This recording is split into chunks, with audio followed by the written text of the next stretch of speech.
శాంతి శాంతి. ముందు మనం పురుష సూక్తం కానీ ఏ చదివినా ముందు శాంతి మంత్రంతో మొదలు పెట్టాలి. 114 అనుకుంటారు మొదలు పెట్టాలి. అందుకని మొదలు పెట్టుకుని ఆగాగు తత్సంయో, దీని మీనింగ్ చెప్తారు, చెప్పండి.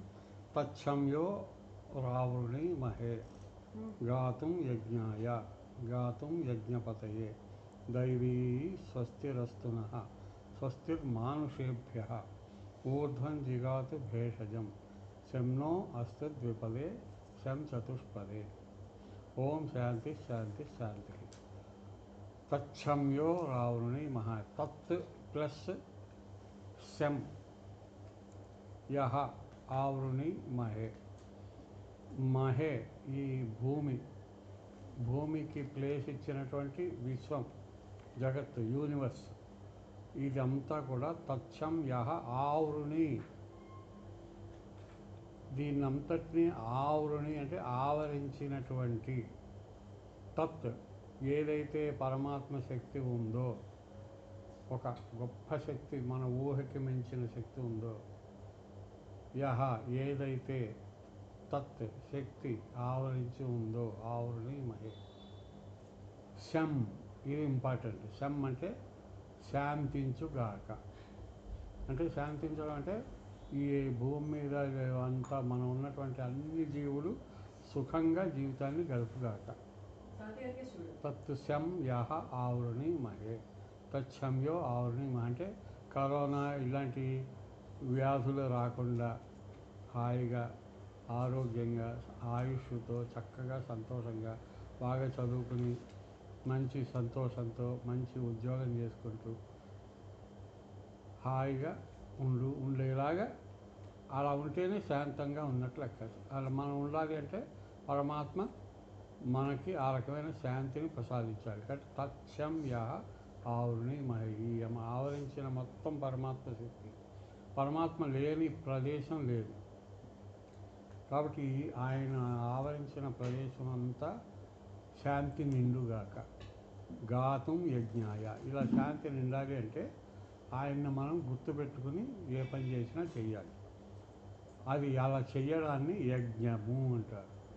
అంటే మనం ఏ పని చేసినా మన వెనకాతల దేవుడు ఉన్నాడు, దేవుడి శక్తి ఉంది. మనం చేసే పనిలో దేవుడి శక్తి ఉంది. పని వెనక, పని ముందు, పని అంతటా దేవుడి శక్తే. మనం చేసే మనకు వచ్చే ఆలోచనలు దేవుడి శక్తే అని ఎప్పుడు మనం తెలుసుకుంటూ చేస్తే దాన్ని యజ్ఞం అంటారు. గాతుం యజ్ఞాయ, ఆ యజ్ఞమును నందు నేను గాతుం అంటే పాడడం అని అర్థం. పాడటం అంటే అర్థం ఏంటి ఇక్కడ దాన్ని గుర్తు చేసుకుంటూ నేను ఏ మాట మాట్లాడినా, ఏ పనులు చేసినా, ఏ కదలిక చేసినా ఆ భగవత్ స్మరణలోనే ఉండుకుంటాను. గాతుం యజ్ఞపతయే, ఎవరిని గురించి? ఈ యజ్ఞానికి పతి అంటే ఈ యజ్ఞానికి అధిపతి ఎవరు? Who is the leader? పరమాత్మ, గాడ్.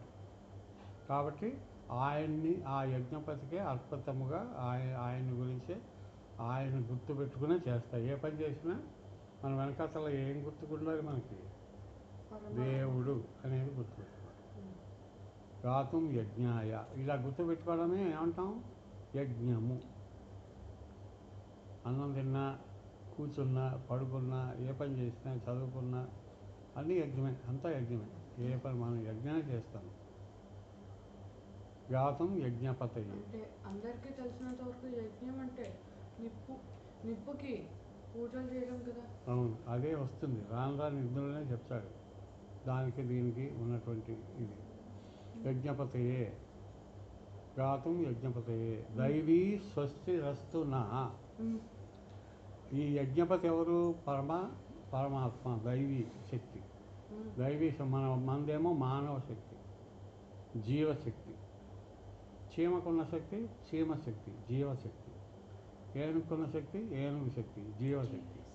మనిషికున్న శక్తి జీవశక్తి, వృక్షానికి జీవశక్తి.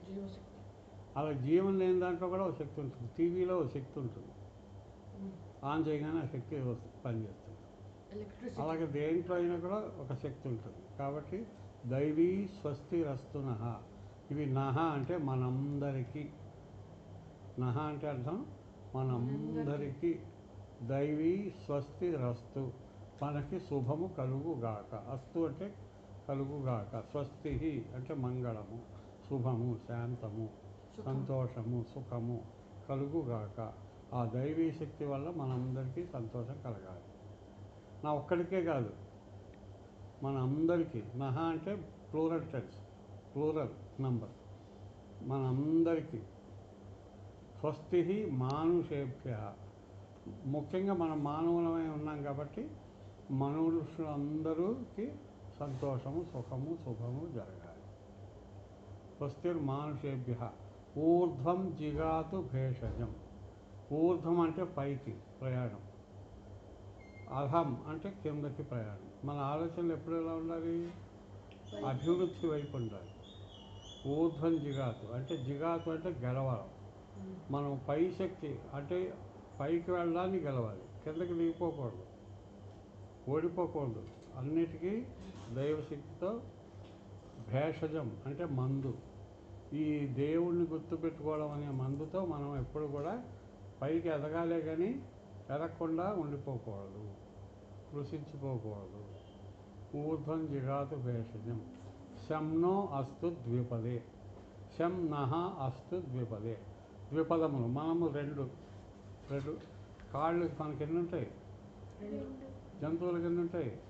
4. కొన్ని కీటకాలకి 8 ఉంటాయి, కొన్నిటికి 6 ఉంటాయి. అవును కదా? ఎక్కువగా 2 ఉంటాయి. ఎక్కువగా కోతులు మనము పక్షులు అన్నిటికి కూడా చాలా వాటికి 2 ఉంటాయి, కొన్నిటికి 4 ఉంటాయి.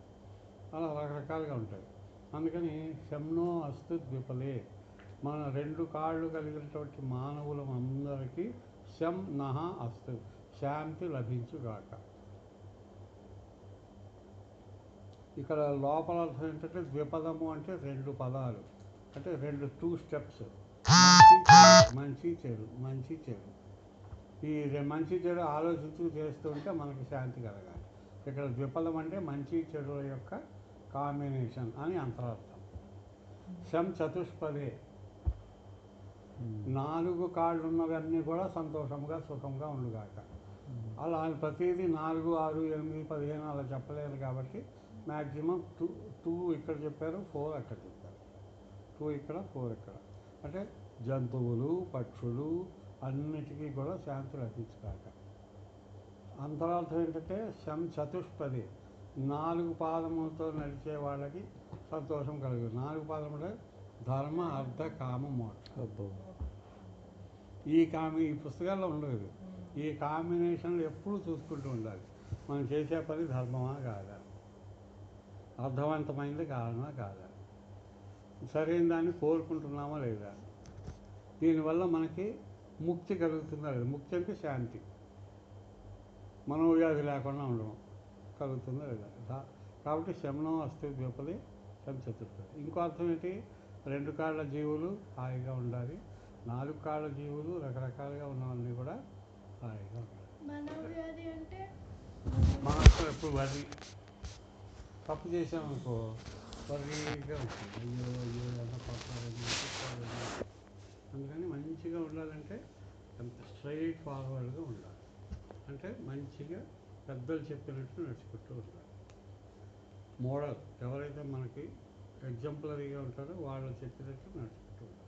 మంచి మంచి కథలు చదువుతాం కదా, ఆ కథల్లో ఉన్న గొప్ప వాళ్ళు ఏం చేశారో అది చేస్తూ ఉండాలి. అందుకే అవును కదా, రాముడు కృష్ణుడు చదువుతూ ఉంటాం కదా, భారతం భాగవతం, అందులో మంచిని తీసుకోవాలి. కాబట్టి ఇది శాంతి మంత్రం. సత్యం యోరావృణీమహే గాతుం యజ్ఞాయ గాతుం యజ్ఞపథయే దైవీ స్వస్తిరస్తునః స్వస్తిర్మానుషేభ్యః ఊర్ధ్వం జిగాతు వేషజం. మనం ఎప్పుడు ప్రొసీడ్ కూడా ప్రొసీడ్ అవుతూ ఉండాలి ముందుకు. శంనో అస్తుపదే శం చతుష్పదే ఓం శాంతి శాంతి శాంతి. 3 సార్లు ఎందుకు చెప్పారంటే మన ఈ వరల్డ్ లైఫ్ హ్యాపీగా ఉండాలి, భౌతిక శాంతి, తర్వాత ఆధ్యాత్మిక, భౌతిక ఆధిభౌతిక ఆధ్యాత్మిక అని 3. మన పర్సనల్ లైఫ్ బాగుండాలి. మన చుట్టూ ఉన్నటువంటి రిలేషన్స్ అవన్నీ కూడా ఆది భౌతికం, అది బాగుండాలి. ఆధ్యాత్మికం, దైవ సంబంధమైన మనకి ప్రసాదింపబడిన జీవితం, అది కూడా బాగుండాలి. కాబట్టి 3 సార్లు శాంతించాలి. ఇక అసలు మొదలు ఏంటి? పురుష సూక్తం. ఏంటి చదువు? ఫస్ట్ ఓం సహస్రశీర్ష పురుషః సహస్రాక్ష సహస్రపాద స్వభూమిం విశ్వతో వృత్వా అత్యతిష్టదశాంగుళం పురుష ఏవేదకం సర్వం యద్భూతం యచ్చ భవ్యం ఉతాముతత్వశేషానః యదన్నేనాతిరోహతి ఏతావానస్య మహిమ అతో జాయాగుంశ్చ పురుషః. ఇది సిరి అప్పటితో ఆపుదాం. సహస్రశీర్ష పురుష, పరమాత్మని మనం పురుషుడు అని పిలుస్తాం. పురుషుడు అంటే పరమాత్మ, అంటే జీవుడు పరమాత్మ, జీవుడు దేవుడు, జీవుడు పరమాత్మ. జీవులంతా కూడా స్త్రీత్వం, పరమాత్మ పురుషత్వం. కాబట్టి సహస్రశీర్ష పురుష. ఆ పురుషుడు అంటే ఆ పరమాత్మకి ఎన్ని తలలు ఉన్నాయి? శీర్షం అంటే తలలు. ఎన్ని ఉన్నాయి? సహస్రం. అంటే మన మ్యాథమెటిక్స్ ప్రకారం 1000, కానీ అసలు అర్థం అది కాదు. సహస్రం అంటే అంతు లేనిది, లెక్క పెట్టడానికి అవకాశము లేనిది. సంస్కృతంలో సహస్రం అంటే మ్యాథమెటిక్స్ వరకు 1000, కానీ ఆధ్యాత్మికంలో మనం లెక్క పెట్టడానికి లేదు, ఊహించలేదు. ఇన్ఫినిట్. రైట్. సహస్రశీర్ష పురుష, ఆయనకి ఎన్ని తలలున్నాయో. సహస్రాక్ష అంటే 1000 అనే ప్రకారం తీసుకుంటే 1000 తలలకి 2000 కళ్ళు ఉండాలి. కానీ ద్విసహస్రాక్ష అనలే, ఓన్లీ సహస్రాక్ష అన్నారు. అంటే సహస్ర అంటే 1000 కాదు, ఇక్కడ లెక్క లేదు. అది కోటి కావచ్చు, కొన్ని లక్షలు కావచ్చు, కోటి కావచ్చు, కొన్ని వందల కోట్లు కావచ్చు, లక్షల కోట్లు కావచ్చు, చెప్పలేము. కాబట్టి సహస్రాక్ష, లెక్కలేనన్ని కళ్ళు ఆయనకి. సహస్రపాత్, లెక్కలేనన్ని కాళ్ళు, పాదాలు. పాత్ అంటే పాదం. సహస్రపాత్ స్వభూమి విశ్వతో వృత్వా అత్యతిష్టదశాంగుళ. అంత గొప్పవాడు. ఆయనకి ఎన్ని తలలు ఉన్నాయో తెలియదు, ఎన్ని కాళ్ళు ఉన్నాయో తెలియదు, ఎన్ని కళ్ళు ఉన్నాయో తెలియదు. ఆయన రూపం ఎలా ఉంటుందో తెలియదు. ఆయన పురుషుడో తెలియదు, స్త్రీలో తెలియదు, ఆయన వయసు ఎంతో తెలియదు, ఎక్కడున్నాడో తెలియదు, ఎలా ఉంటాడో తెలియదు. ఆయన స్వభూమి విశ్వతో వృత్వా అత్యతిష్టదశాంగుళం. అటువంటి గొప్పవాడు ఈ భూమి విశ్వములో ఒక మూల ఉన్నటువంటి ఈ భూమి మీద ఉన్న మనలో అత్యతిష్టతు, మనలో కూర్చుని ఉన్నాడు ఆయన. అంత గొప్పవాడు.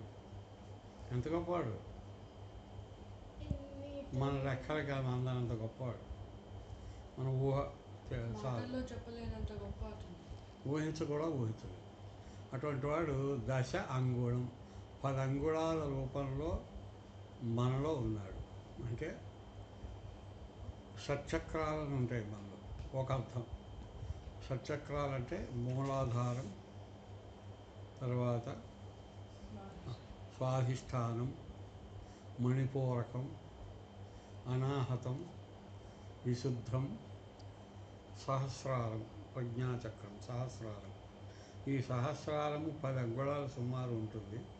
ఆ సహస్రార రూపంలో ఉండి, అంటే మన మేధాశక్తి రూపంలో మనని నడిపిస్తున్నాడు. అంటే ఆయన ఎక్కడున్నట్టు? భగవంతుడు ఎక్కడున్నాడు? కాబట్టి మనం నిర్లక్ష్యం చేయొచ్చా? దేవుడున్న ప్లేస్ని ఏమంటాం? దేవుడున్న ప్లేస్ని టెంపుల్ అంటాం, దేవాలయం. అంటే మన శరీరం ఏంటి?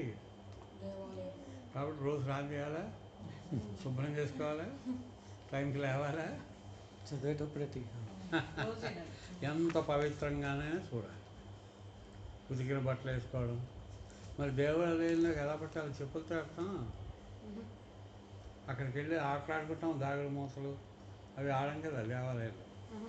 దేవాలయంలో భక్తిగా ఉంటాం. అలా శరీరాన్ని కూడా మంచి ఆహారాన్ని పంపిస్తూ మంచి ఆలోచన చేస్తూ మంచిది. ఎందుకంటే దశాంగుళం మత్స్యతిష్ట దశాంగుళం పురుష ఏవే రఘం సర్వం. ఈ సర్వం తానైనటువంటి పురుషుడు వేద యహ ఎవరైతే వేద తెలుసుకుంటారో, వేద అంటే తెలుసుకోవడం, యద్భూతం యచ్చ భవ్యం ఆ పరమాత్మకి ఏది జరిగిందో తెలుసు, ఏది జరగబోతోందో తెలుసు, ఏది ఇప్పుడు జరుగుతుందో తెలుసు.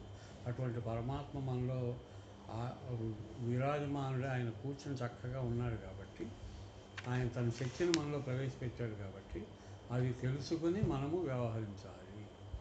ఉతామృతత్వశేషాన యదన్నేనాతిరోహతి ఏతావానస్య మహిమ అతో జాయాగంశ్చ పూర్ణ. అంటే అటువంటి అంత మహాత్ముని గురించి, పురుషుడి గురించి ఎప్పుడూ నిరంతరం మనం ప్రతి పనిలోనూ ఆయన్ని ఊహించుకుంటూ ఉండాలి. ఏతావాన్ అస్య మహిమ, ఆయన యొక్క మహిమని మనం ఇవాళ మన కళ్ళు చూస్తున్నాయంటే ఎవరి దయ వల్ల? ఆయన మనం ఊపిరి తీయడం ఎవరి ఆజ్ఞకి లోపల జరుగుతుంది. నేను ఊపిరి తీయడం అని ఇలా కూర్చున్నాం అనుకో, కాసేపు అయ్యాక ఎలాగో తప్పనిసరిగా తీసుకోక తప్పదు. అవును కదా. మనం ఇలా కళ్ళు మూత పడుతూ ఉంటాయి కదా, అవును. అంటే కన్ను ఉంటాం కదా, పెంచను అని ఇలా కూర్చున్నాను అనుకో, తర్వాత ఒక 2 నిమిషాలు పోయాక మనం తెలియకుండానే ఇలా అంటాం. అంటే ఎవరో చేస్తున్నారు, మనం కాదు దీనికి యజమాని. Who is the owner of this great factory? ఆయన మనం ఎప్పుడు కన్ను మూయాలో, ఎప్పుడు ఈ జుట్టు పెంచాలో, అవునే కదా, ఎలా వినాలో, ఊపిరి ఎలా వెళ్ళాలో, తిన్న ఆహారం లోపలికి వెళ్ళాక ఎలా జీర్ణం అవ్వాలి, అన్నీ ఒక పెద్ద గొప్ప పని చేయిస్తున్నాడు. ఎక్కడ? అత్యతిష్ట దశాంగుళం అలా కూర్చుని ఆయన అలా చిన్న ఇది పెట్టాడు అనమాట. ఒక చిన్న బిందువు అంత తన శక్తిని అందులో పెట్టేసి పని చేయించేస్తున్నాడు. కాబట్టి మన బాడీ పనిచేస్తుందంటే ఆయన మొత్తం అంతా శక్తి అది అని మనకి మనం అది ఆలోచించుకోవాలి. పురుష ఏవేదకం సర్వం ఉత అమృతత్వస్య ఈశాన. ఆయన అమృతత్వానికి అధిపతి, ఆయన ఈశానుడు, దిక్కులన్నీ నిండినటువంటి వాడు. అమృతత్వ ఈశాన. Ruler of immortality. Yes, mortal opposite immortal. ఆయన ఇమ్మోర్టల్, మనమంతా మోర్టల్. ఉతామృతత్వశేషాన యదన్నేనాతిరోహతి ఏతావానస్య మహిమ. ఇప్పుడు చెప్పుకున్నాం. అతో జాయాగంశ్చ పూర్ణ. ఇదంతా మనకి అర్థమైందని అనుకుంటున్నాం కదా. ఇప్పుడు దేవుడు ఏదో చాలా గొప్పవాడు, మనకేమీ ఇంకా అర్థం కాలే. పాదోస్య విశ్వభూతాని త్రిపాదశ్యామృతం దివి. ఇంతవరకు మనం ఏదో పెద్ద పావుగంట నుంచి ఏదో చెప్పేసుకుంటున్నాం అనుకుంటున్నాం బాగా దేవుడి గురించి. ఏమీ చెప్పుకోలే.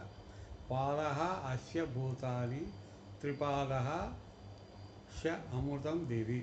మనకి తెలుసు అనుకుంటున్న ఈ విశ్వము, ఈ నక్షత్రాలు, ఈ రాత్రి పగలు, సూర్యుడు, ఈ భూమి మీద ఉండే జీవాలు, ఇదంతా కూడా పాద 1/4. పాద అంటే 1/4. త్రిపాదస్య అమృతం దివి. ఇంకా 3/4, 3/4, 75% మనకి తెలియని అజ్ఞానంలో ఉన్నాం. అది ఏమిటో ఎక్కడుందో మనకు తెలియదు. మనకి భూమి మీద ఉన్న జీవులే 84 లక్షల వెరైటీస్ ఆఫ్ బీయింగ్స్ ఉన్నాయి ఇక్కడ. దీని 84 lakhs of varieties. A variety ఎన్నెన్నో తెలియదు. మన హ్యూమన్ వెరైటీ ఇండియాలో ఎంతమంది? 135 crores. మొత్తం ప్రపంచంలో కొన్ని thousands of crores. అది ఓన్లీ హ్యూమన్. మరి యాంట్, ఇంకోటి వృక్షాలు, ఇంకో పులులు, సింహాలు, ఇలా చూసుకుంటూ పోతే ఇవన్నీ కలిపి పాద. వీటన్నిటిని మనం తెలుసు. ఇప్పుడు 9 గ్రహాలు ఉన్నాయి, అవును కదా. శని, గురు, కుజ, రవి, రాహు, శుక్ర, బుధ, చంద్ర, కేతు. ఇవి తెలియనివి వేరే ఉన్నాయి. తోకచుక్కలు ఉన్నాయి, తెలియని నక్షత్రాలు చాలా ఉన్నాయి, కొన్ని వేల నక్షత్రాలు. సూర్యుడు ఉన్నాడు. సూర్యుడు ఉన్న వాటిలోకి smallest and nearest smallest tiny star. ఇవన్నీ కలిపి 1/4.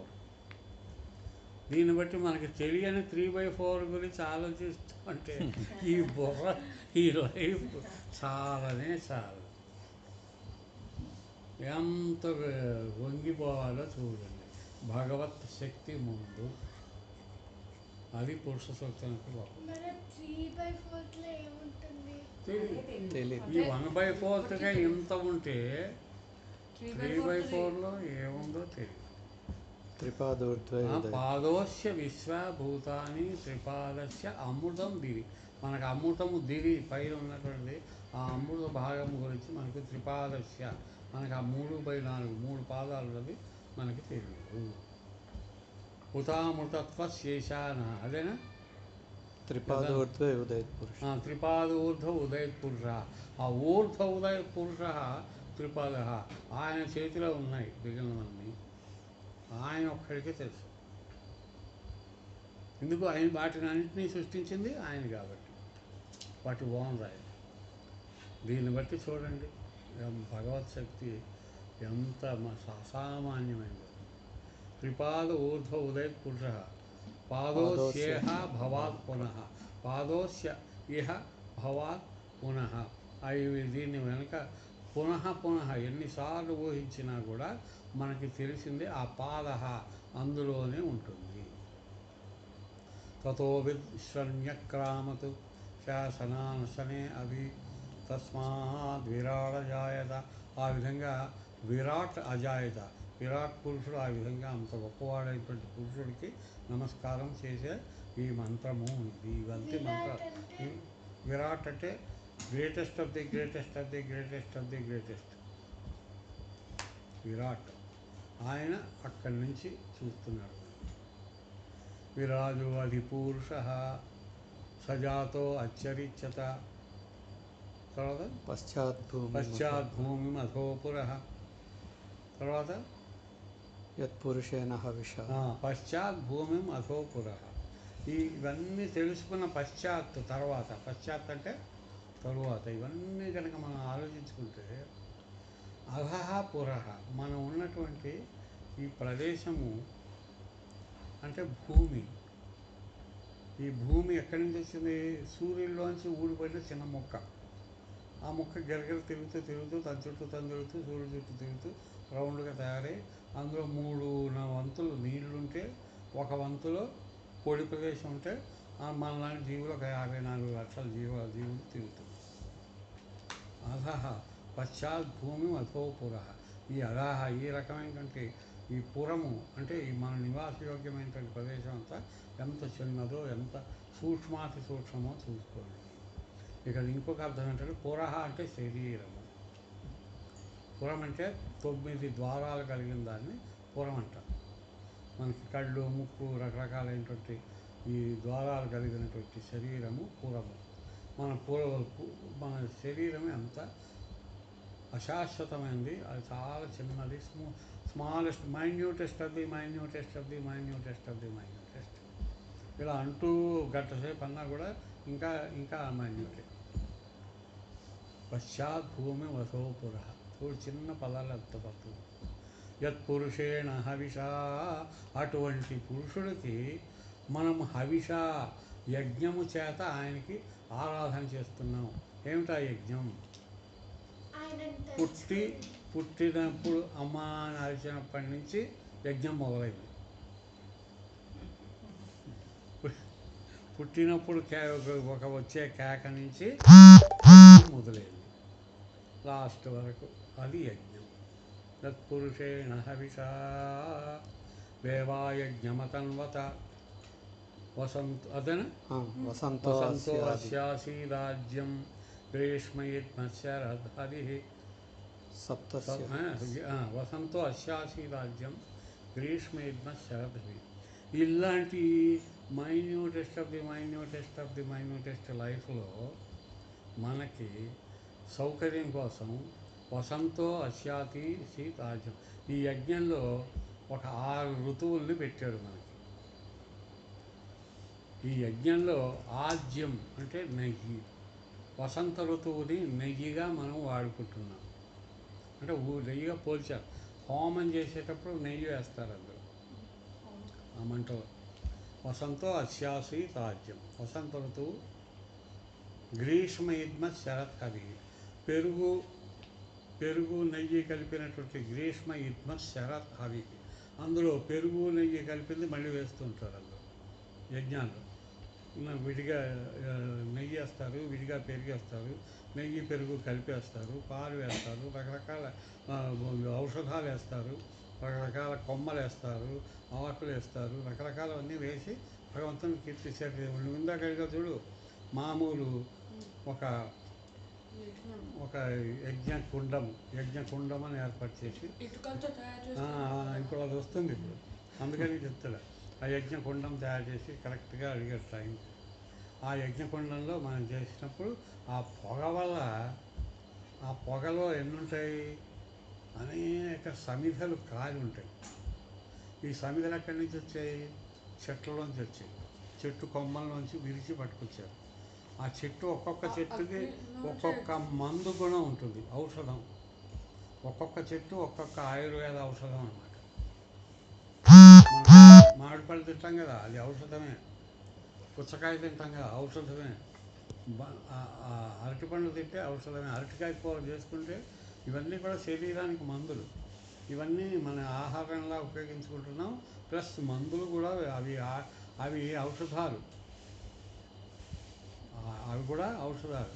కాబట్టి వీటన్నిటితో వచ్చేటువంటి పొగ, ఆ పొగ ఏం చేస్తుంది, ఈ కరోనా లాంటి ఈ రకమైన అనేక రకాలైనటువంటి వ్యాధులకు సంబంధించిన వైరస్ అంతా లేకుండా చేసేస్తుంది.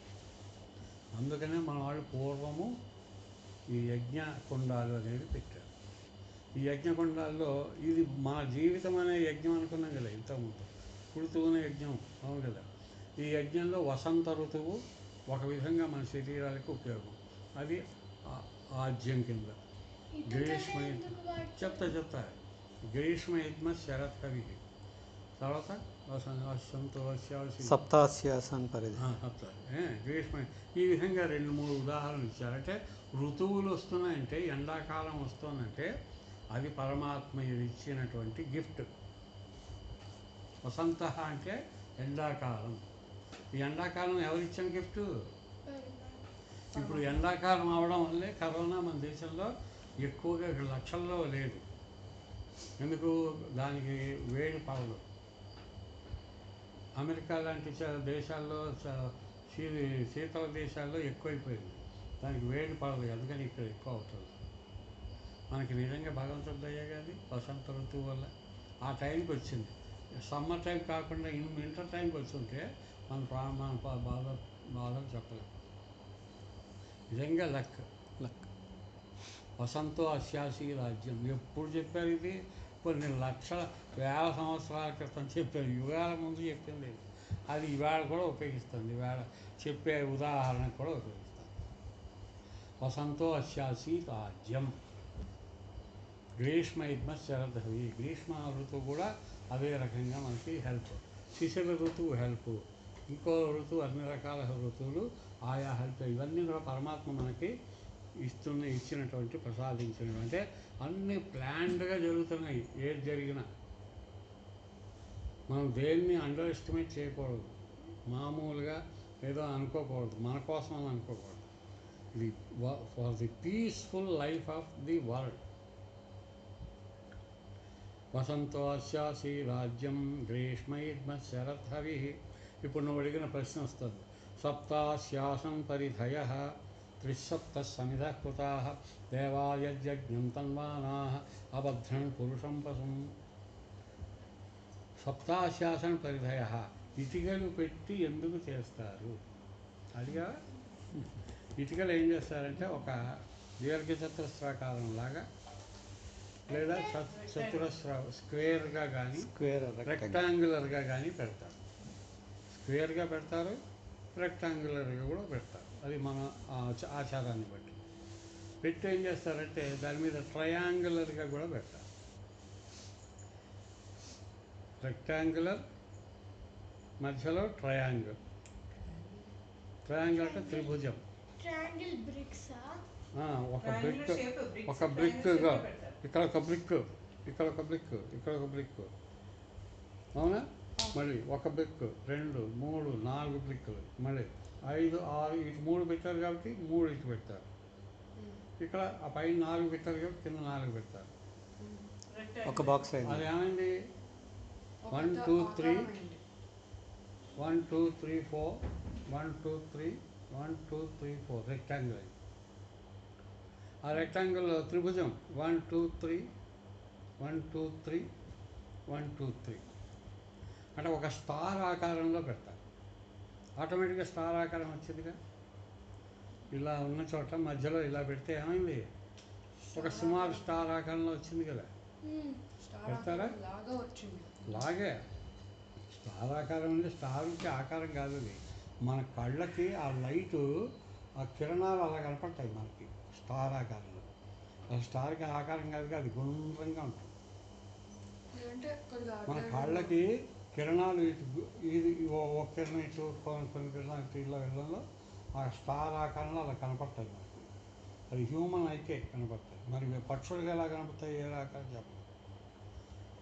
అసలు పక్షులు చాలా నక్షత్రాలను చూస్తాయో లేదో అది జంతువులు మానవ భాషలో మాట్లాడితే కానీ తెలియదు, ఏమీ తెలియదు. అందుకని వాటికి సంబంధించిన విషయాలు మనకి తెలియదు, మనకి తెలిసినవి వాటికి తెలియదు. చీమకోణ జ్ఞానం మనకి లేదు, దానికి ఉన్న స్పెషల్ క్వాలిటీస్ మనకి లేవు. ఏం స్పెషల్? చాలా ఉన్నాయి, గొప్ప డిసిప్లిన్ ఉంది చీమలో, చాలా గొప్ప విషయాలు. అందుచేత ఈ 4, ఈ 3, 7 పెట్టాలి. సప్త ఆశ్యాసన్ పరిధయ అంటే అది 7 పరిధులు ఉంటాయి యజ్ఞానికి. అంటే 1 2 3 4 5 6 7 త్రిభుజం 1 2 3 రెక్టాంగులర్ 1 2 3 4 4 + 3 7. మనం చేసే మామూలు యజ్ఞం అంటే జీవితం యజ్ఞం ఇవన్నీ వదిలిపెట్టేది, మర్చిపోండి కాసేపు. మన మామూలు యజ్ఞంలో మనం ఏం చేస్తాం? తీసుకొచ్చి ఇటుకలు తీసుకొచ్చి ఇటుకలు పెట్టి, కానీ ఇటుకలే ఎందుకు పెడతాము? ఇటుకలు అంటే అవి మట్టివి కాబట్టి అవి మంటలు అవి బయటికి పోనకుండా ఫైర్ రెసిస్టెంట్. ఫైర్ రెసిస్టెన్స్ ఉంటుంది వాటికి. వేరే చెక్క పెట్టాము కాలిపోతుంది, పేపర్ పెట్టాము కాలిపోతుంది, వస్తువు పెట్టాము కాలిపోతుంది, అవును కదా. కాలిపోతే చుట్టూరా ఉన్న నేల కూడా మట్టి పెడితే కాదు కాబట్టి మట్టి సిమెంట్ కలిపి బ్రిక్గా తయారు చేస్తారు కాబట్టి అది అలా ఉంటుంది. పూర్వకాలం మట్టి బ్రిక్ పెట్టేవాళ్ళు, ఇప్పుడు సిమెంట్ బ్రిక్ కూడా ఉంటే పెడుతున్నారు, అది అడ్వాన్స్మెంట్. అందుకని సప్తాశాసన్ పరిధయ 7 సైడ్స్, 7 పరిధులు, 7 అంచులు ఉన్నటువంటి హోమకుండం పెడతారు. ఇదేంటి మనం పుట్టడమే యజ్ఞం అంటున్నారు, ఇదంతా ఏంటి ఇలా చెప్తున్నారు అనే దానికి కూడా ఇప్పుడు జవాబు వస్తుంది. ఇందులో సప్తాశాసన పరిధయ 3 సమిధ కృతా అండర్లైన్. సమిధులు వేయాలి ఇందులో. సమిధి అంటే వేప చెట్టుకి సంబంధించిన కొమ్మలు కట్ చేసి కొన్ని ముక్కలు పెడతారు, అది ఒక టైప్ ఆఫ్ సమిధి, ఒక వెరైటీ. దాంతోపాటు రావి, దాంతోపాటు మర్రి, దాంతోపాటు ఇంకోటి, ఇలాగా 21 త్రిసప్త సమిధ కృత. 3 సప్త, 3 అంటే 3, సప్త అంటే 7, 3 సప్త 3 × 7 21 వెరైటీస్ ఆఫ్ సమిధులు కర్రలు తీసుకొచ్చి. ఇప్పుడు మనం పూజా స్టోర్స్కి వెళ్ళి యజ్ఞానికి సమిధులు అమ్ముతారా ఇవాళ ఏమని అంటే వాడు కట్టిస్తాడు మనకి. యజ్ఞం చేసేప్పుడు 20 రూపీస్ అంటే అవన్నీ ఇచ్చారు, అవి వాడు ఇస్తాడు. 20 రూపీస్ కట్టలు ఇస్తాడు. ఆ కట్టలన్నీ అందులో వేప, రావి, మర్రి, జామ, ఇంకేవో వాడు చెప్పినవన్నీ అన్నీ ఉంటాయి. త్రిసప్త అంటే మల్టిప్లై అయ్యి. త్రిసప్త మల్టిప్లై. సంస్కృతంలో త్రిసప్త అంటే ద్విసప్త అంటే 20, 14. త్రిసప్త అంటే చూడు అసలు ఎంత మ్యాథమెటికల్. పొడి అని అంటారు కదా, అది కూడా ఇందులో భాగమే. ఏది హోమం పొడి అని. హోమం చేశాక వీటి బూడిద వస్తుంది, అది హోమ పొడి. ఇప్పుడు ముందు హోమం ముందు మనం రెడీ పెట్టుకున్నాం ఏంటి 21 వెరైటీస్ ఆఫ్ స్టిక్స్. స్టిక్ అని తెలుగులో ఏమంటాం మనం? సమిధ. సంస్కృతంలో సమిధ. కాబట్టి సప్తాస్యాసన పరిధయ అంటే ఏంటి? 7 ఎడ్జెస్ ఉన్నటువంటి ఒక హోమకుండం షేప్. అందులో ఏం చేస్తాం? త్రిసప్తాస్సాన్ని హారతి కర్పూరం పెట్టి ఈ అగ్నిని అగ్ని మొదలు అంటించి తర్వాత దాంతో ఈ మొదలెడతాం. ఆజ్యం పోసి, ఆజ్యం అంటే ఇంకా నెయ్యి ఇంగ్లీష్ అంటాం.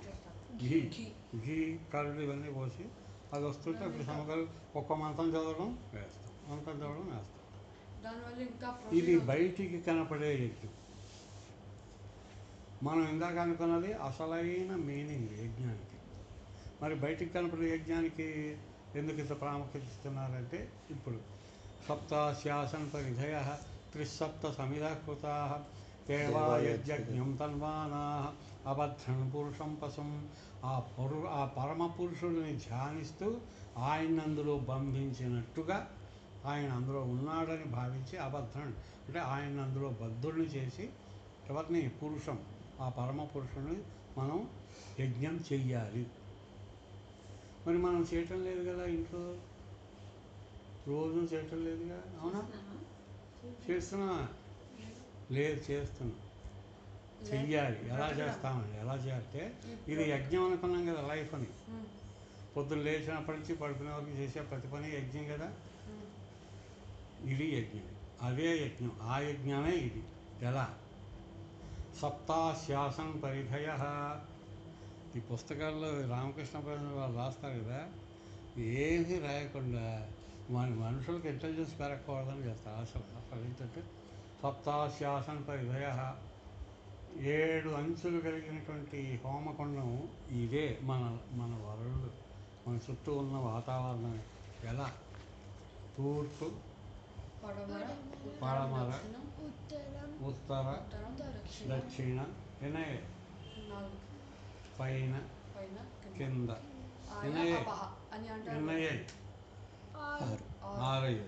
ఈ మధ్య స్పేస్ ఏమన్నా తీసుకున్నాం మనం? ఈ స్పేస్ కలిపితే ఒక్క సెంటర్ పాయింట్ ఉంటుంది కదా, ఈ స్పేస్ 7. ఇప్పుడు ఎన్నయ్యాయి? మొత్తం ఫుల్ యూనివర్స్ అంతా ఇందులో ఉంది.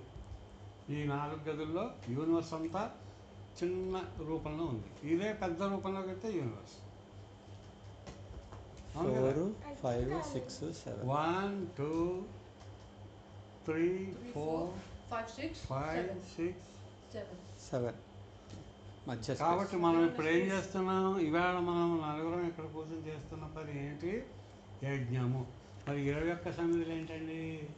అన్నీ అలాగే చెప్తారు అంటారు కదా. 21 సమిధులు కూడా మనం వేస్తున్నాం.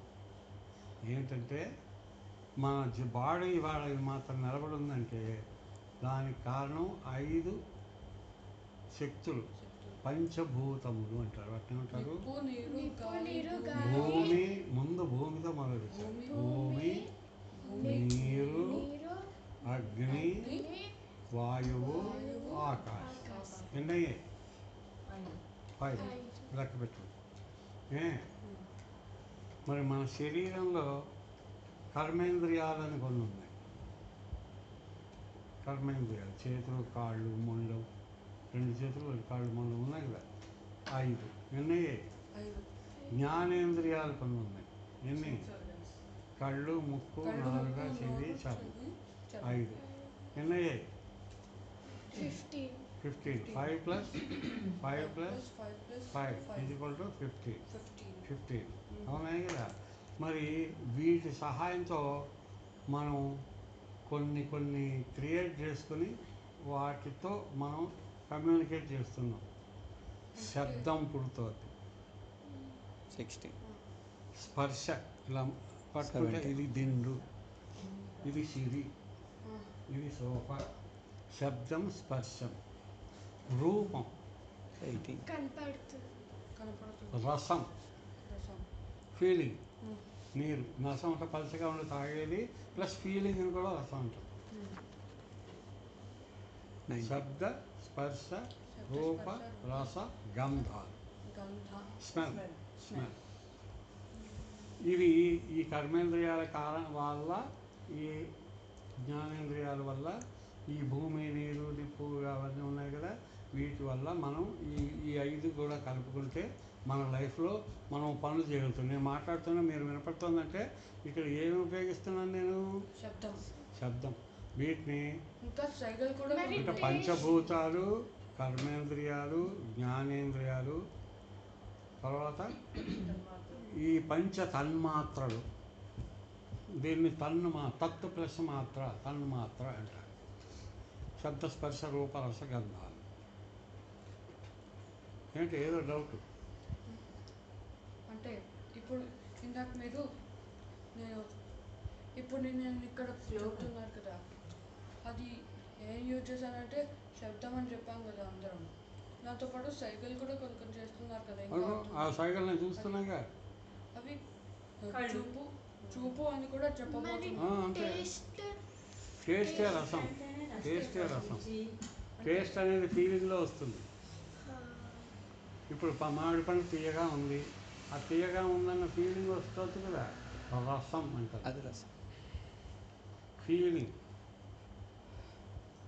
20 అయ్యాయి కదా. 20 అయ్యాయి కదా. ఇవన్నీ ఉండగా వీటన్నిటి మీద ఒక కింగ్ ఉంది, ఒక కింగ్. బ్రెయిన్. కరెక్ట్. ఆ బ్రెయిన్ని మనం మనస్సు అంటాం. దాన్ని అంటాం మనస్సు.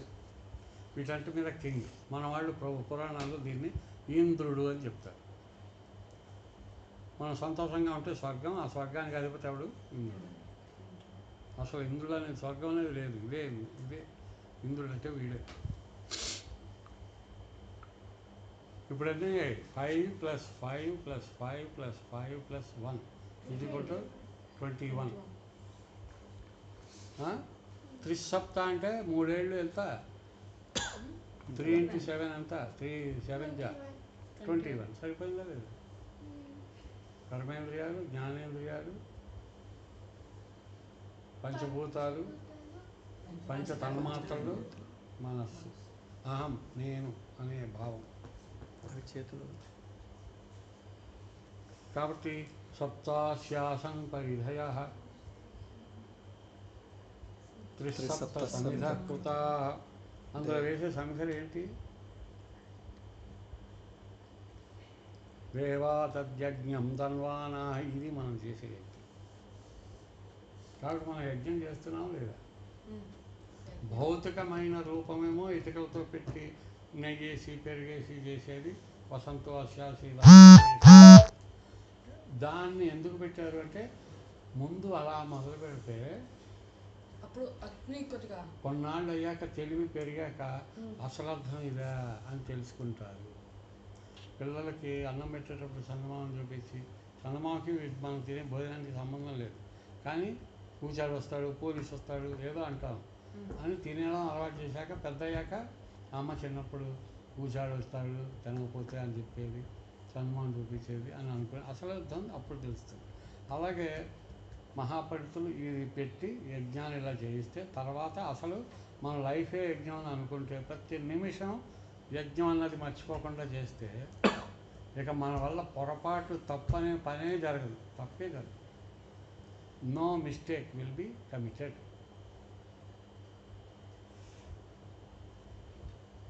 No emotion. ఆవేశాలు, కావేశాలు, అపార్థాలు, కొట్టుకోవడాలు, తన్నుకోవడాలు, ఎందుకంటే మనకు అసలు కాన్సెప్ట్ తెలిసిపోయింది కదా. ఎంత పేషెన్స్ వస్తుందంటే, ఎంత ఎంత సహనం వస్తుందంటే. ఎందుకంటే దాన్ని మనకు అబ్జర్వ్ చేస్తున్నాడు ఒక ఆయన లోపల కూర్చుని. అత్యతిష్టదశాం గుణం. చూసారా ఎంత అర్థం ఉందో పురుషోత్తం. కాబట్టి సప్తాశ్యాసన పరిధయ. ఇప్పుడు మనం మాట్లాడుకుంటుంది కూడా ఇప్పుడు ఒక యజ్ఞం చేస్తున్నాం. దేవుడు డిసైడ్ చేశాడు ఇవాళ వీళ్ళు ఇలా మాట్లాడుకోవాలి, ఇవాళ ఇక్కడ ఇలా జరగాలి, ఈ కరోనా ఈ భయం వల్ల అందరూ ఇళ్లలో ఉండాలి, వీళ్ళకి ప్రేమలు పెరగాలి, ఇళ్లలో పొదుపు రావాలి, ఏవో కొన్ని దైవయజ్ఞం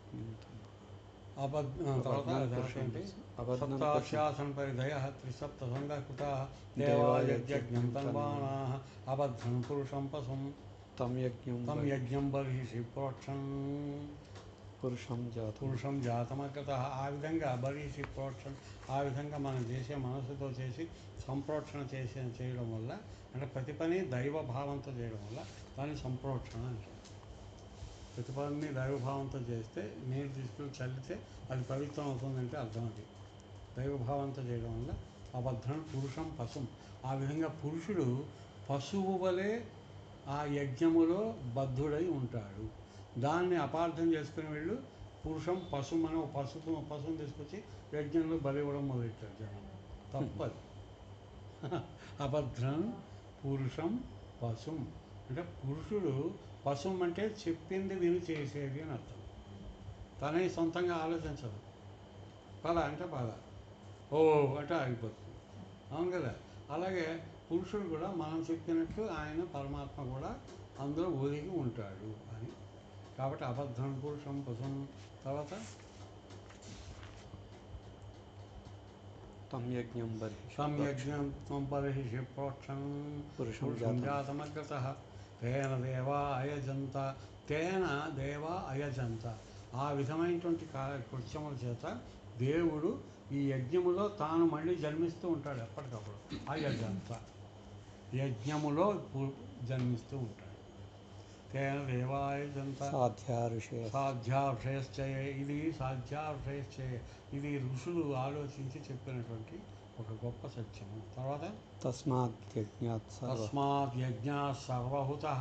దీనివల్ల ఈ విధంగా మనం చేస్తే యజ్ఞాత్ సర్వహుతః అన్ని పరమాత్మకే అర్పించబడినవి. అంటే హవనమునందు హుతము అంటే అగ్ని యందు వేస్తే అది కాలిపోవడం ఎలా జరుగుతుందో అలాగే పరమాత్మకి చేరిపోతాయి అన్నీ మనం చేసే పనులకి. అప్పుడు రెస్పాన్సిబుల్ ఎవరవుతారు మనం చేసే పనులకి? మనం అవ్వం, పరమాత్మ రెస్పాన్సిబుల్. పేరుతో చేస్తే దేవుడే రెస్పాన్సిబుల్. ఆయన చూసుకుంటాడు, అన్ని మంచిగా మనకి చేసిస్తాడు. అందుకని పరమాత్మ భావంతోనే చేయాలి. ఐఆమ్ డూయింగ్ అన్న ఫీలింగ్ ఉండకూడదు. దాన్ని ఏమంటాం? ఐఆమ్ డూయింగ్ అంటే ఈగో అంటాం. దాన్ని ఏమంటాం? అహంకారం.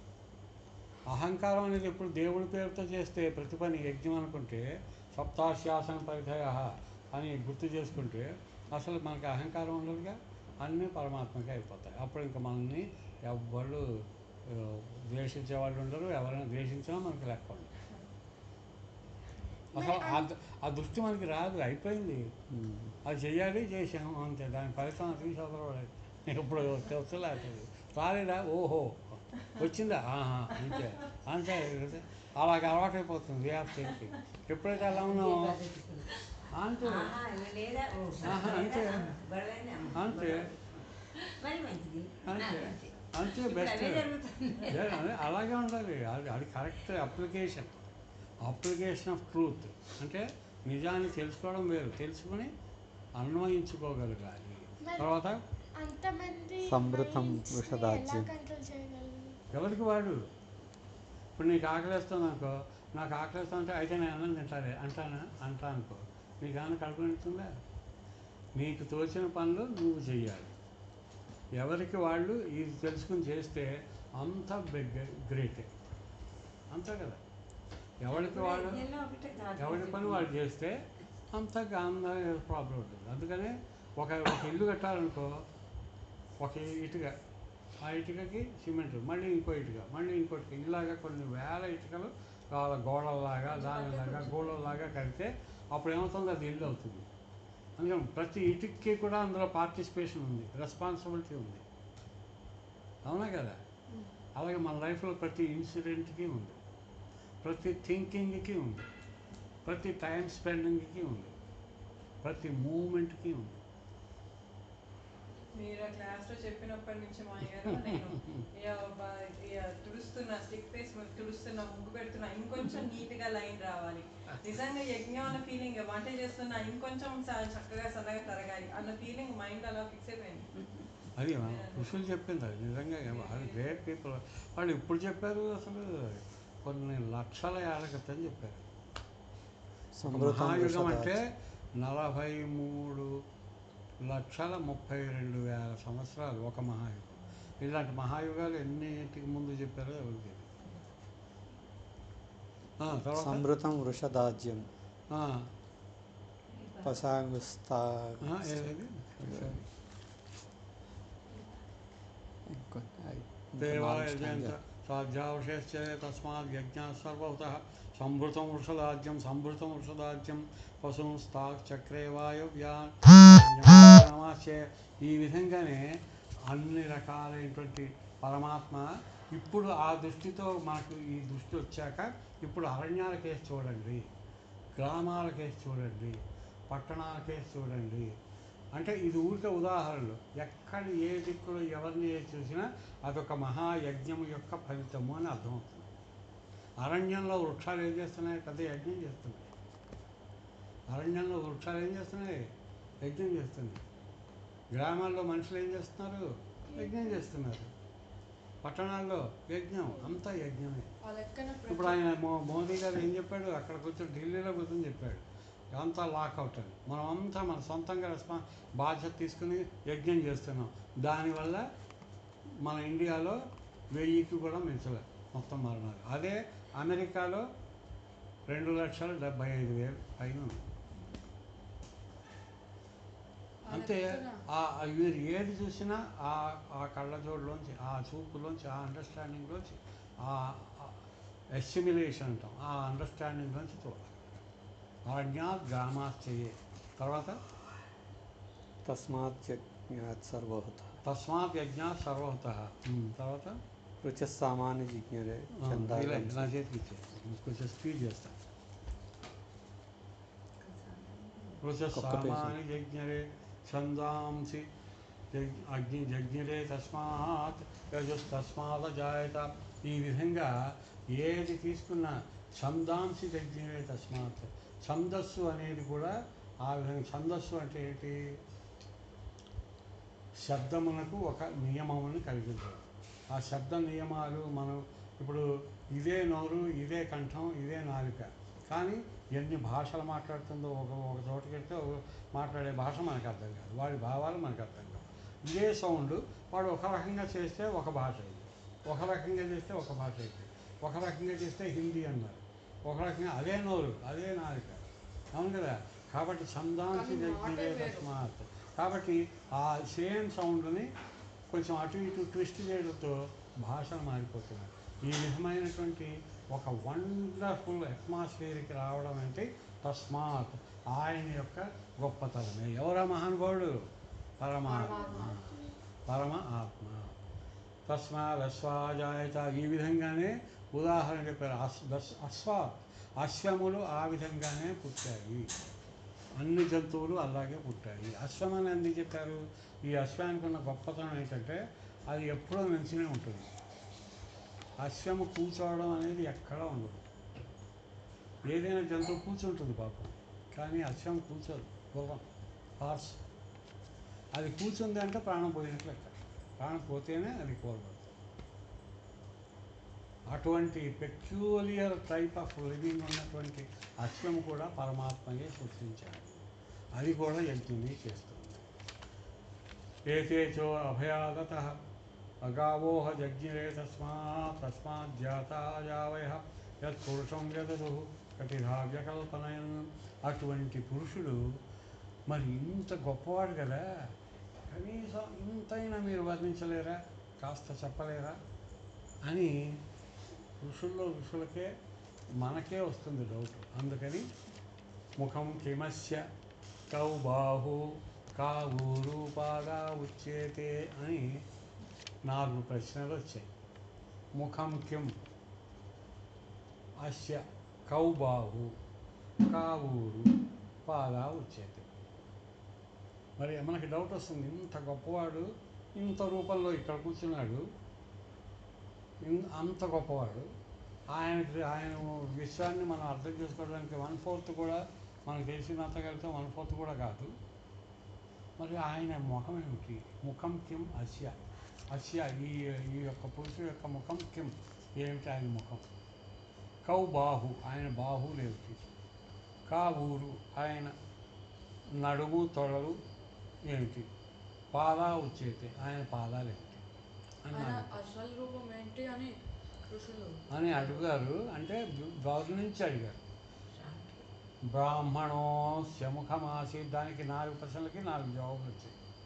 బ్రాహ్మణోస్య ముఖమాసీత్, ఆయన ముఖాన్ని బ్రాహ్మణము అంటారు.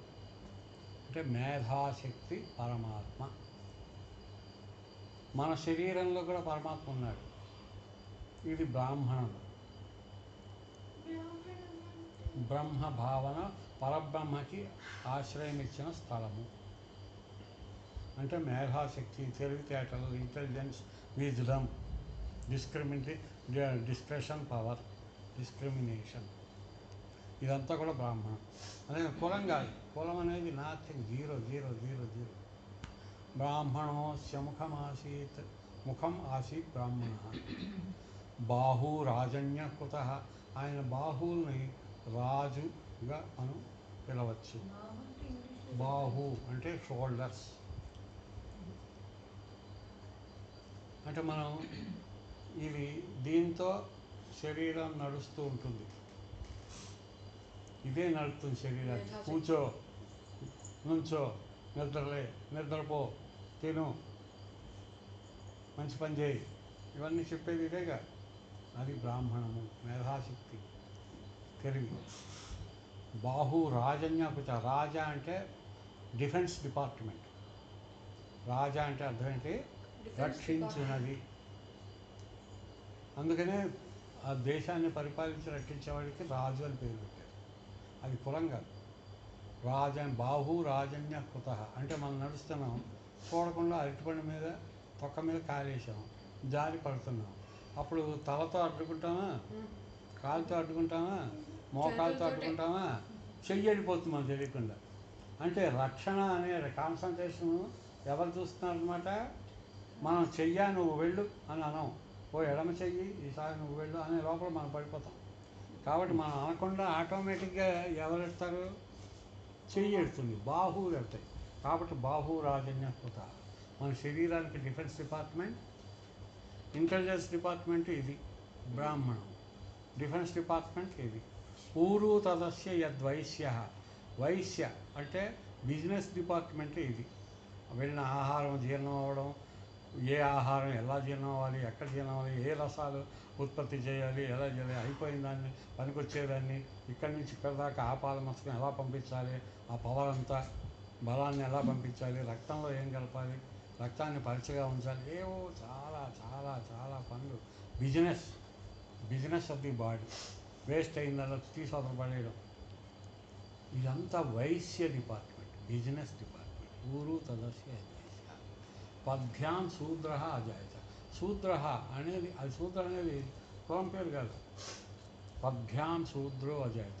పాదాలు వాటికి సొంతంగా ఆలోచించవు, బిజినెస్ చేయవు, డిఫెన్స్ డిపార్ట్మెంట్ చేయవు. ఏ పని చేయమంటే నుంచో, నడు అంటే నడుస్తాయి, కూర్చో అంటే కూర్చుంటాయి. అవి లేనిదే శరీరానికి అసలు మీనింగే లేదు. లేకపోతే శరీరం అలా ఉండిపోతుంది, ఎక్కడికి కదలదు. కదలాలంటే ఎవరు ఉండాలి?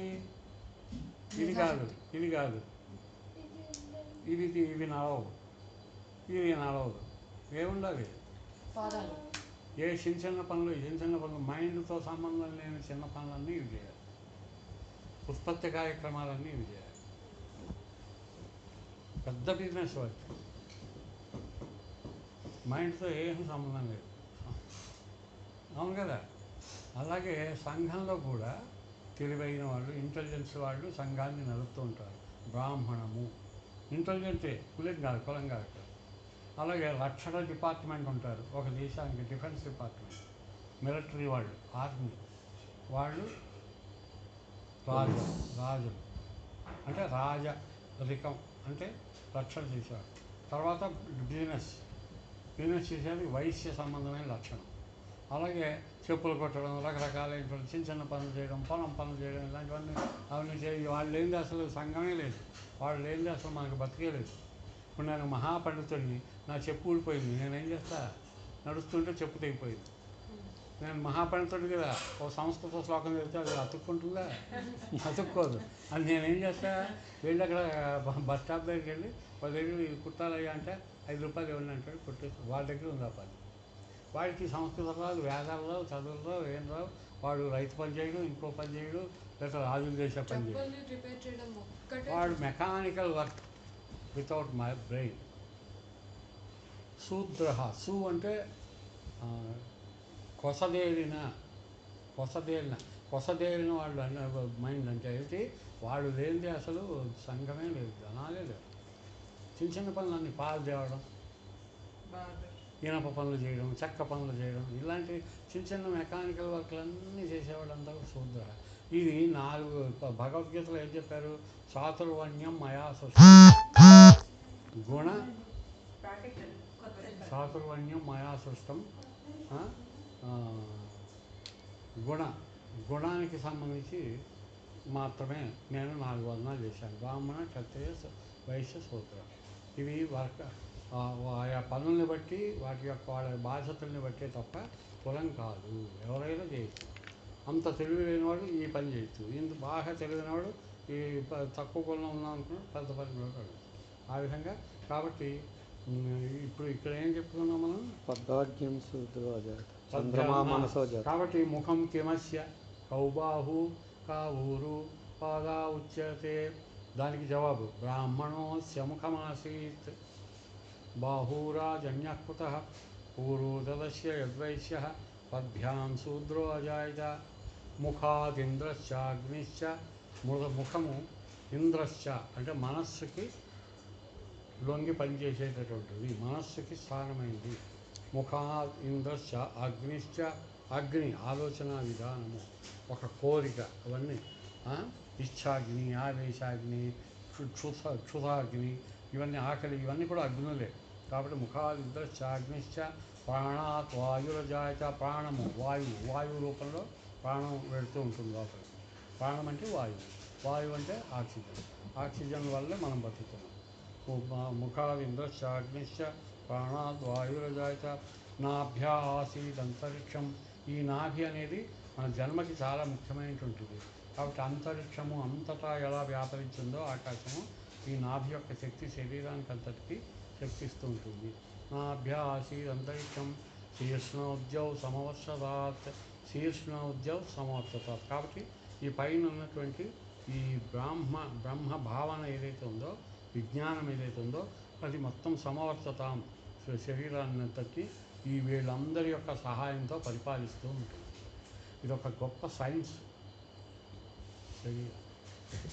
ఇందులో దేవుడు ఏం లేదు, దేవుడు కాదు, మన పర్సనల్ డెవలప్మెంట్ అన్నమాట ఇదంతా. శీర్ష్ణోద్యౌ సమవర్షత పద్భ్యాం భూమి పూర్వోదస్య పద్భ్యాం శూద్రో చంద్రమా మనసో జాత. చక్షుసూర్యో ముఖాదింద్రశ్చాగ్నిశ్చ. ఇది అయిపోయింది కదా. శీర్ష్ణోద్యౌ పద్భ్యాం భూమిరివస్రో దిశస్తోత్రాత్ తహా లోకాగం అకల్పయన్. పద్భ్యాం భూమిర్దిశస్తోత్రా. ఈ పద్మములకున్న గొప్ప లక్షణం ఏంటంటే భూమిని అంటిపెట్టుకుని దిశస్తోత్రాలు, అన్ని దిశలకు ప్రయాణం చేసే శక్తి దానికి ఉంది, ఇక వేరే దేనికి లేదు. ఈ విధంగా పరమ పురుషుడు అయినటువంటి వాడు ప్రతి జీవి యొక్క శరీరాన్ని నడుపుతున్నాడు. మనదే కాదు, అనేక రకాలైనటువంటి జీవులు. ఈ అరణ్యాన్ని గ్రామాశ్చర్యంలో అర్థం ఏంటంటే అరణ్యములు అభివృద్ధి పొందుతున్నాయంటే గ్రామాల అన్నిటిలోనూ పరమాత్మ శక్తి ఉంది. ఇప్పుడు చెట్టు ఎలా వ్యాప్తి అవుతుంది, మనం ఎప్పుడైనా ఒకరికి ఇవ్వాలి. మనమే నాదే నేనే తింటా అనుకుంటే ప్రపంచంలో బతకలేదు. ఇచ్చి పుచ్చుకోవడం అనేది ఉండాలి. అందులోనే పరమాత్మ. ఏం చేస్తుంది చెట్టు, పక్షులకి రాత్రిపూట పడుకోవడానికి చోటిస్తుంది. ఈ పక్షులు ఏం చేస్తాయి, ఆ చెట్టుకు సంబంధించిన పళ్ళు తిని వేరే ఎక్కడికో వెళ్ళి పక్షులకి కృతజ్ఞతగా రెట్ట వేస్తాయి. ఆ రెట్ట వేసిన దాంట్లోంచి కొన్ని ఆ విత్తనాలు పడతాయి.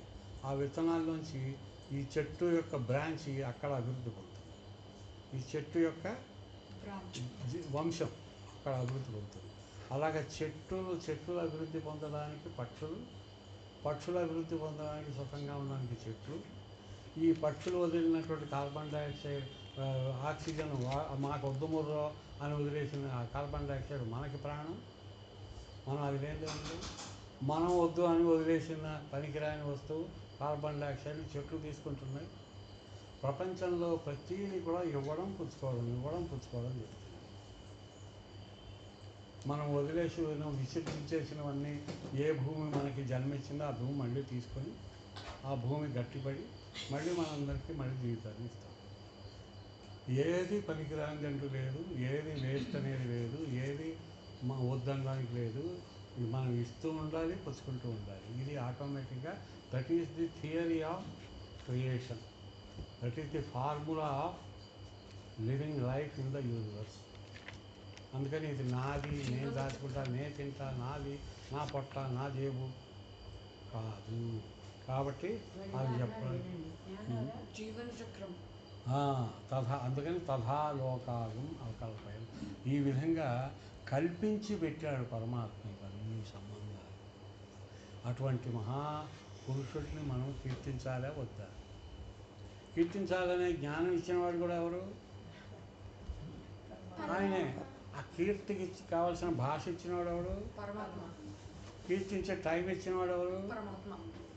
కాబట్టి అంతా ఆయనే. ఎవ్రీథింగ్ ఈజ్ వేదాహమేతం పురుషం మహాంతం. ఇప్పుడు అర్థమైందా? అంత గొప్పవాడైనటువంటి పురుషుడి గురించి వేదాహం, అహం నేను వేద తెలుసుకున్నాను. మనం ఇప్పుడు తెలుసుకున్నాం. వేదాహం ఏతం పురుషం మహాంతం.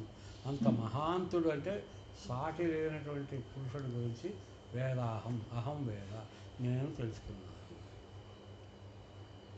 వేద అంటే తెలుసుకున్నాను. ఆదిత్యవర్ణం తమసస్తు పారే. ఆయన ఎటువంటి వాడు? ఆదిత్యవర్ణం అంటే సూర్యుని యొక్క కిరణాలు వాటి వల్లే కదా మనకి ప్రపంచం అంతా కనపడుతుంది. ఆయన సూర్యకిరణాల రూపంలో మన చుట్టూ తిరుగుతున్నాడు. ఆదిత్యవర్ణుడు. తమసహ పరస్తాత్. తమసహ అంటే చీకటి అంటే అజ్ఞానం. ఇది ఇప్పుడు మనం తెలుసుకున్నాం కదా పురుషోత్తం. ఈ చలవనాలు అజ్ఞానంలో ఉన్నట్టు ఇది తెలుసుకున్నాం కదా. దీనికి తెలుసుకుంటే దీని అవతల ఒడ్డు ఆయనే. తమసస్తు పారి అంటే అవతల ఒడ్డు. అందుకనే సముద్రాన్ని పారావారం అంటారు. పారము అవారం.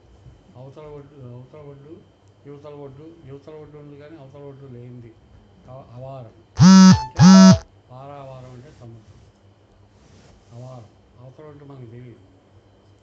మధ్యలో ద్వీపాలు ఉంటాయి తప్ప సముద్రానికి అవతల ఒడ్డు అనేది మనకు తెలియదు. కాబట్టి అంత జ్ఞానాన్ని మనం తెలుసుకున్నాం. కాబట్టి వేదాహం ఏతం పురుషం మహాంతం. ఆదిత్యవర్ణం తమస్తు సర్వాణి రూపాణి విచిత్య ధీర. ఆయన ఇంకా చాలా గొప్పవాడు.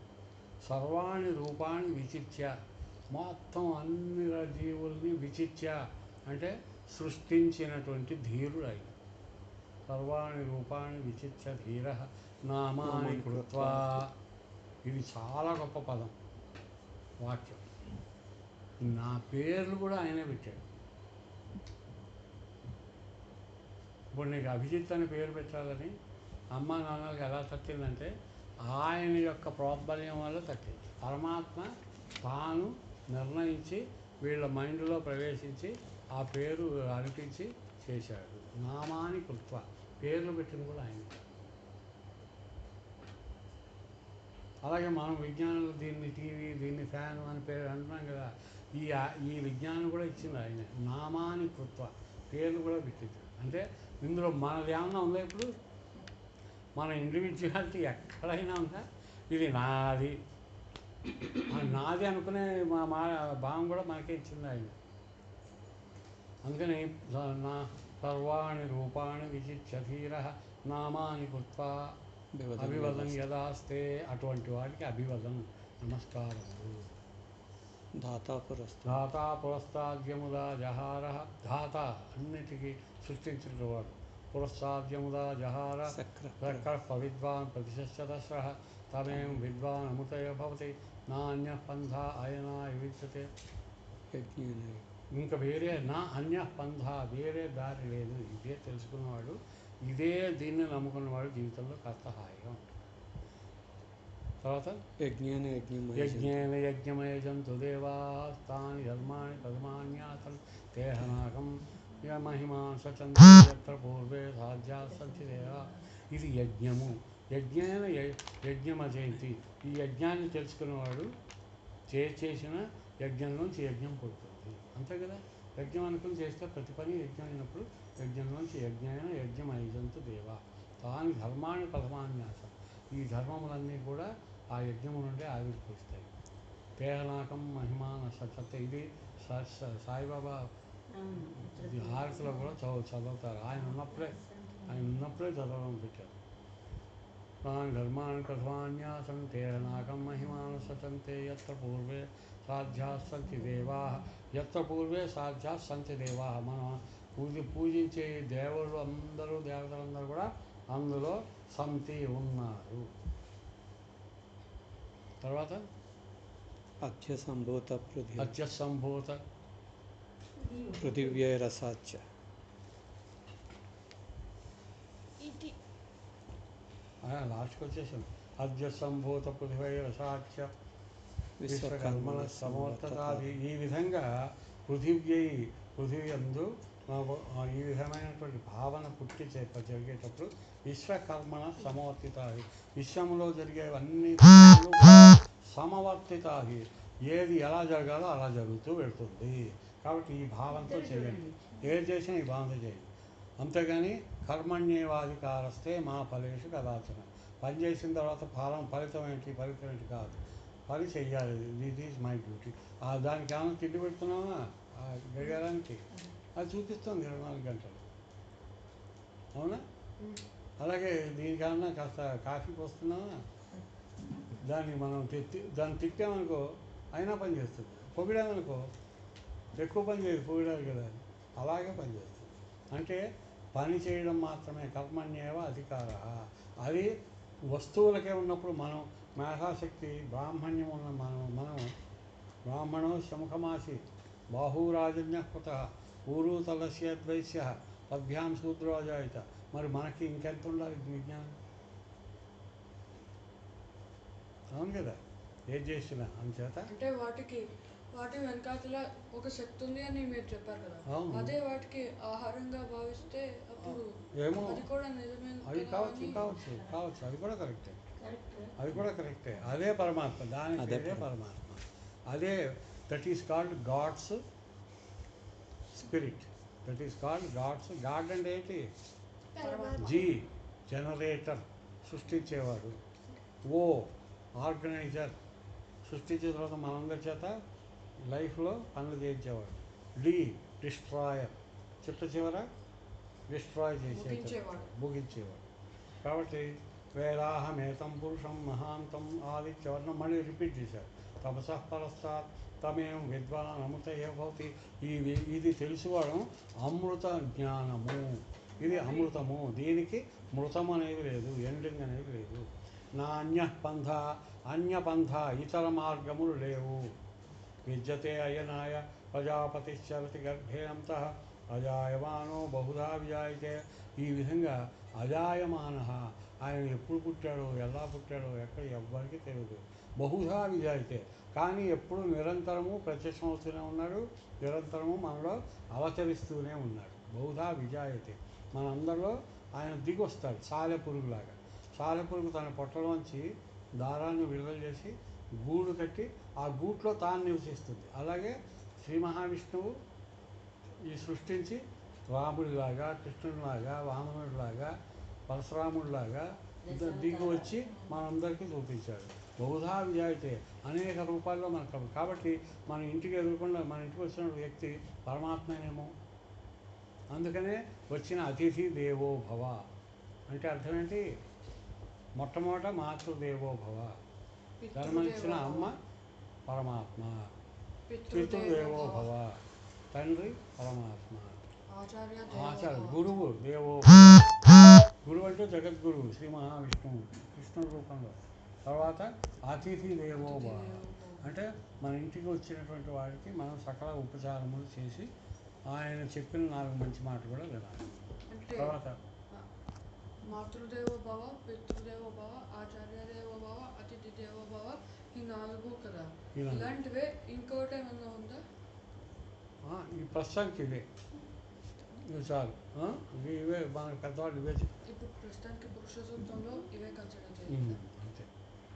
తస్య ధీరా పరిజానంతి యోనిం మరీచీనాం పదమిచ్చం దివేశ యో దేవ అయిపోయింది. యో దేవేభ్యో ఆతపతే యో దేవానాం పురోహిత పూర్వో యో దేవేభ్యో జాత నమో రుచాయ బ్రాహ్మయే రుచం బ్రాహ్మం జనయంత దేవాయజ్ఞేత అగ్రే తదబ్రువన్ యస్వైవం బ్రాహ్మణో విద్యాతి. ఈ విషయాన్ని కనుక తెలుసుకున్నట్లే యస్వైవం బ్రాహ్మణ, ఈ మేధాశక్తి కలిగి ఉన్నవారు ప్రతివాడు కూడా బ్రాహ్మణ, యస్తు ఏవం బ్రాహ్మణ, ఈ మేధాశక్తి కలిగి ఉన్న వాళ్ళందరూ కూడా బ్రహ్మజ్ఞానం కలిగిన వాళ్ళే, బ్రాహ్మణులే. కాబట్టి బ్రాహ్మణ అనేది కులము కాదు. తస్య దేవా అసన్వసే హ్రీశ్చతే లక్ష్మీశ్చ పత్న్యౌ. ఆ పరమాత్మకి హ్రీశ్చతే లక్ష్మీశ్చ పత్నౌ. హ్రీ అంటే సిగ్గు, లక్ష్మీశ్చ పత్ని. ఆయనకి 2 భార్యలు. హ్రీ అంటే సిగ్గు, 2 లక్ష్మి. సిగ్గు అంటే చెడ్డ పనులు చేయడానికి సిగ్గుపడి చెడ్డ పనులు చేయకుండా మంచి పని చేసేవాడు ఆ పరమాత్మతో సమానము. అందుకని హ్రీశ్చతే అన్నారు. హ్రీ అనే పేరు కలిగిన భార్య. హ్రీ అంటే సిగ్గు. మంచి చేయడానికే సాహసం ఉండాలి కానీ చెడు పని చేయడానికి ఎవడో చేస్తున్నాడో మనం చేయకూడదు. చెడ్డ పని అని తెలిసింది ముట్టుకోకూడదు, చెడ్డ తిండి తినకూడదు, చెడ్డ విషయాన్ని చూడకూడదు. నా బోల్ బురా, నా సున్ బురా, నా దేక్ బురా. बुरा नहीं देखना, बुरा नहीं सुनना, बुरा नहीं బాత్ కర్నా బతానా. కరెక్ట్. హ్రీ ఆ పని చేయడానికి చెడు నలుగురు వద్దన్న పని చేయడానికి హ్రీ ఇచ్చతే. హ్రీ అంటే సిగ్గు, సిగ్గుపడాలి, పొరపాటు కూడా చేయకూడదు. లక్ష్మీ ఇష్టపతి, ఇంకొక లక్ష్మి. లక్ష్మి అంటే ఇక్కడ సంతృప్తి. లక్ష్మి అంటే ఏంటి? మనకి ఏది ఉంటే అదే సంపద. దాన్ని రంగు కాగితాలతో డబ్బులతోనూ బంగారంతోనూ కొలవకూడదు. సంపద. ఇవాళ మనం బాగున్నాం లేదా? అందుకని ప్రత్యేకంగా ఈ మంత్రం పెట్టారు. హ్రీశ్చతే లక్ష్మీశ్చ పత్న్యౌ. అది ఆయన యొక్క భార్యలు వాళ్ళిద్దరుట.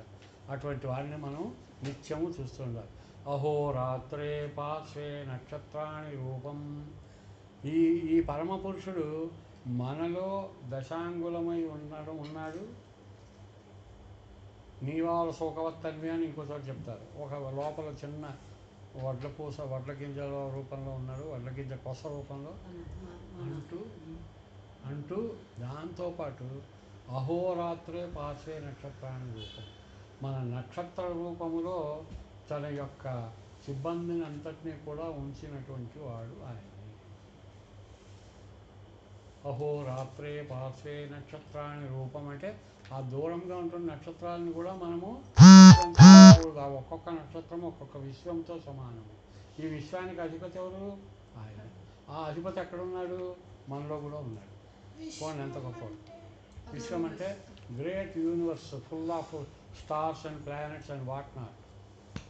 పరమాత్మ ఎక్కడైనా ఉన్నాడు. అది కాబట్టి అహోరాత్రే పార్శ్వే నక్షత్రాన్ని రూపం అశ్వినో వ్యాప్తం. ఉదాహరణకి అశ్విని నక్షత్రాల రూపంలో కూడా ఉన్నాడు.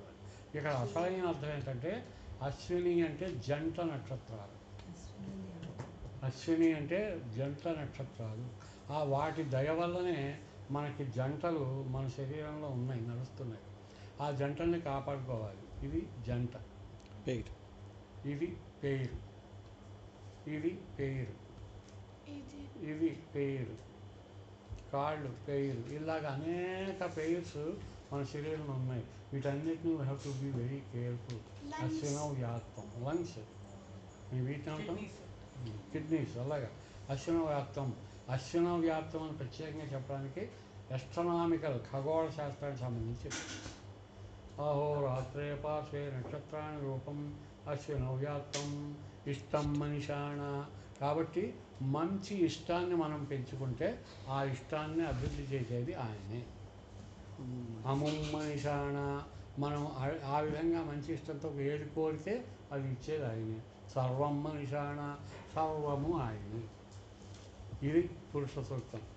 ఓం తచ్చంద్యో రావణీమహే గాతుం యజ్ఞాయ గాతుం యజ్ఞపతయే దైవీ స్వస్తిరస్తు నః స్వస్తిర్మానుషేభ్యః ఊర్ధ్వం జిగాతు భేషజం శం నో అస్తు ద్విపదే శం చతుష్పదే. ఓం శాంతి శాంతి శాంతి. ఇలాంటి శాంతి మంత్రాలు ఒక 10 ఉన్నాయి. 10లో ఇదొకటి. ఇవన్నీ మళ్ళీగా మనం నేర్చుకుందాం. అయితే ఇప్పుడు పురుష సూక్తం నువ్వేం చేస్తావంటే రోజు ఏదో ఒక టైంలో చూసి చదువు. ఏదో ఒక టైంలో చూసి మామూలుగా చదువుకో. నీలో కొన్నాళ్ళకి ఏమవుతుంది, నోటికి వచ్చేస్తుంది. నువ్వు కంఠస్థం చేయగలరా అలా నోట్ చదువుతుంటే దారిలో అర్థం గుర్తుకొచ్చింది అనుకో, ఓహో ఇదా అనుకుంటూ ఉంటాను అంతే.